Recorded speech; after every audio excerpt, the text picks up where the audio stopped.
Hi there, everybody. My name is Sarah, Pearls of Wisdom and Food, and we got a new TV over the weekend, and I saw myself in a 55-inch screen last night. My teeth are not black at the bottom like they seem there. Oh my goodness. Well, I guess if you are seeing me on a big screen, you just know I am old. I am craggy. Craggy, saggy, and baggy, but oh well, here I am. I guess that's how you earn your wisdom, right? You earn your stripes and your wisdom by getting old and craggy and saggy. So yesterday I did all the food shopping, and I took two of the women with me for part of it, but it was great. And gosh, I love this time of year. Everything is just so vibrant and wonderful, and I just want it all in the produce section. They just make it so appealing. I was telling you about my pepper with the red and the green, and the colors were gorgeous. Well, today I have a yellow organic pepper. Some organic grapes, because it's summer and Greg bought them as a treat, and some cracked slaw. It's going to be a fun lunch. And so I'm very happy about those things because I love to look forward to my food. I have yet another busy day, and that's okay. The water is still an issue for this town, so I have to go get water for the women. They provide it free, Poland Springs. Nursing, pregnant, and little kids aren't supposed to use the water, so I will go get some more of that and some other administrative duties. So that's always fun. And my food has been pretty darn good. How's your food been? I just made a humongous salad for tonight, and I'm going to be having a fat bomb for dessert, so hence the treat. So it's kind of like the lighter dinner, well, at least meat-wise. There's only 1 tablespoon of crumbled bacon on top, so that's the only protein in that. There is some protein in the cheese and peanut butter. In the fat bomb, though, talk about being in reverse. So it's all kind of exciting, and I'm looking forward to my days off where I can catch my tail and you know, just kind of enjoy the summer part. I've gotten in my walks. Self-care is so important when you are busy, and I never want to be cranky about being busy, so I have to make sure that I still follow my bedtime rule and all those sort of good things. So here we are leading up to the 4th, and the stores weren't too busy yesterday with, you could tell, 4th of July shoppers because it's all the way to next Monday. So I'm sure this weekend it will be really, really crazy, and I'm kind of glad that our shopping day is Tuesday. So everything that we needed for the 4th we purchased already, and I guess they'll just freeze it for it. And so are you planning what you're going to have over this long stretch of days off? Are you protecting yourself? I talked about this yesterday. Today's video that I'm uploading right now is on the way to the 4th of July, and today will be something like that too. It's very, very triggering. This time of year is very triggering. May might not have been so warm where you are, but by the time we get to 4th of July, I think everybody can enjoy the summer outside part of it. And parts of it can be very, very triggering if you are going to any of those events where there is food served. And what American event doesn't have food, right? Even if you're at a parade, you can get cotton candy and ice cream and popcorn and all kinds of CRAP while you're there. So really, I think church is the only place they don't allow food or coffee anymore, right? I see it every other place. And when you think about it, 10, 15 years ago, you would see no food, no drinks, no shoes, or must-wear shoes. You'd see little rules for our civilization, and now it's just kind of anything goes, along with clothes. I didn't mean to rhyme. I do that all the time. Oh my God. I need a Dr. Seuss book.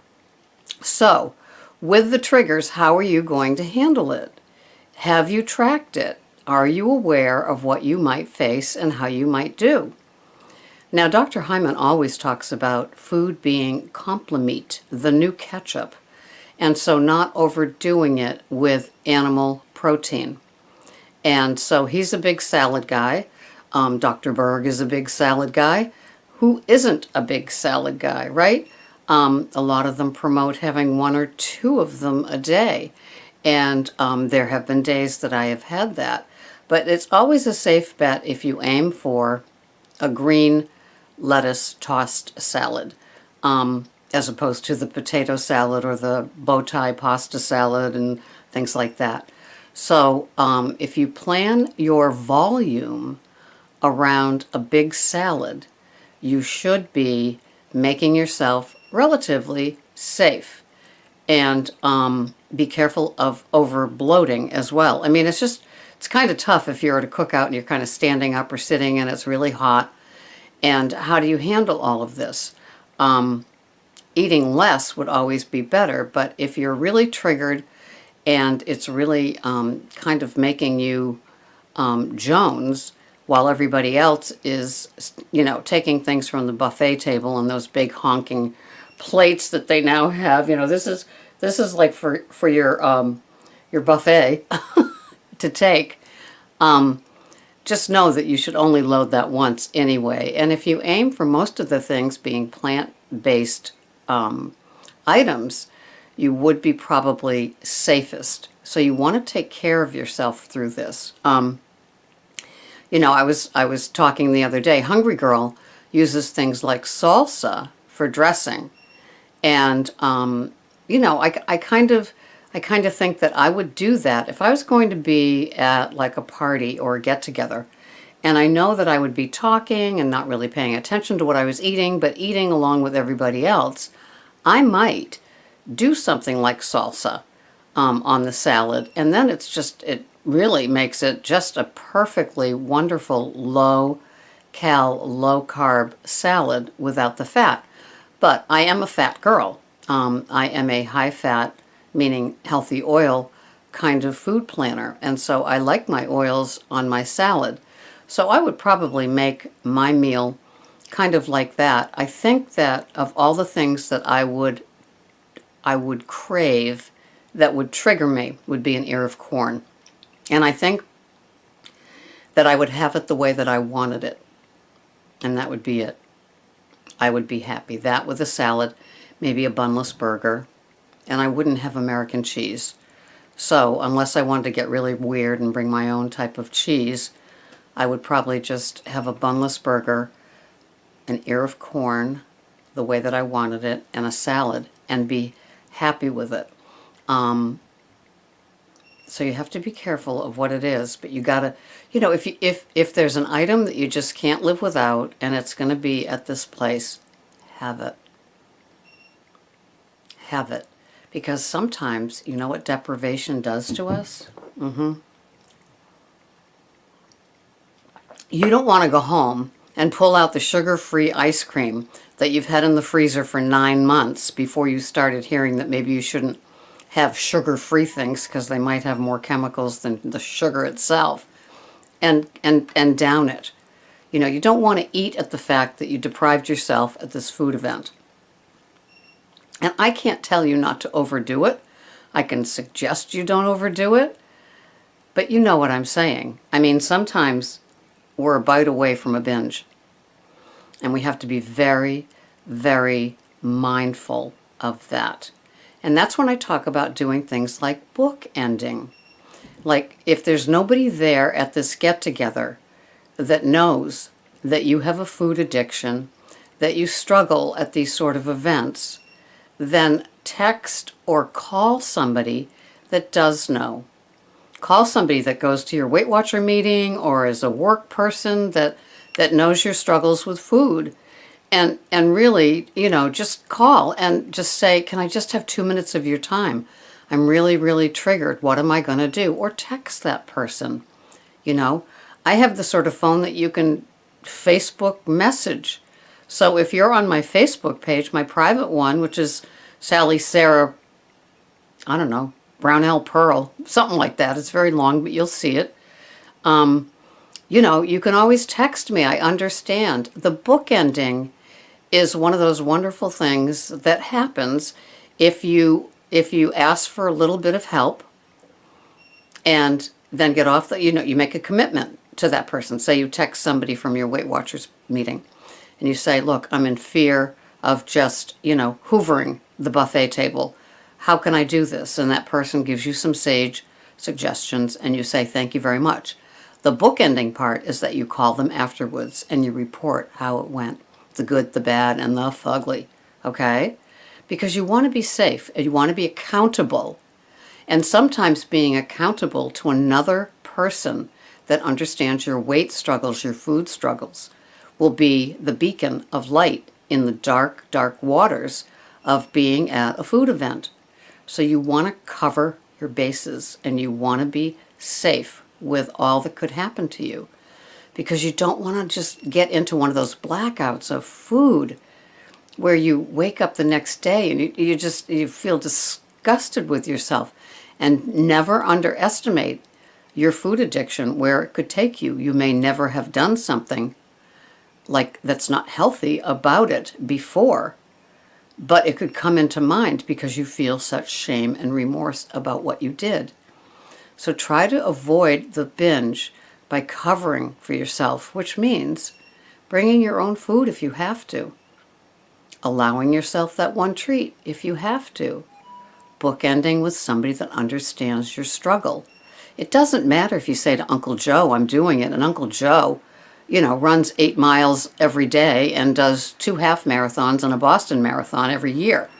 He's not going to get your food struggle, okay? Do it with somebody that you know struggles. Don't do it with somebody that's gaining weight and they don't care and they giggle after they eat every little snack-sized Snicker. Find somebody that understands the seriousness of this, because you want to be safe and you want to have fun and you want to appear normal. And it's really something that we just don't want to stand out and be whiny and be bitchy-witchy about it. So cover it. Be, in these next few days leading up to all these days off, all these food events, okay, the kickoff to the Great American Barbecue, just be aware, because you want to have your process in your head of how you're going to handle all of these, because it's not just this weekend.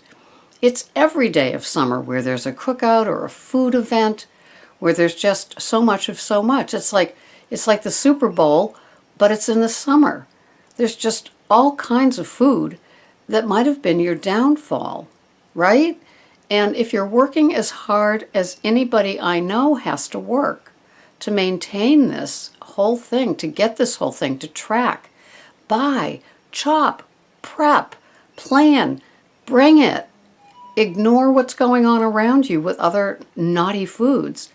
It's tough, but if you care enough about yourself, you will do what you need to do to get through it safely and maybe happy, maybe enjoying yourself. I remember how I was before I got into treatment for this, as it were.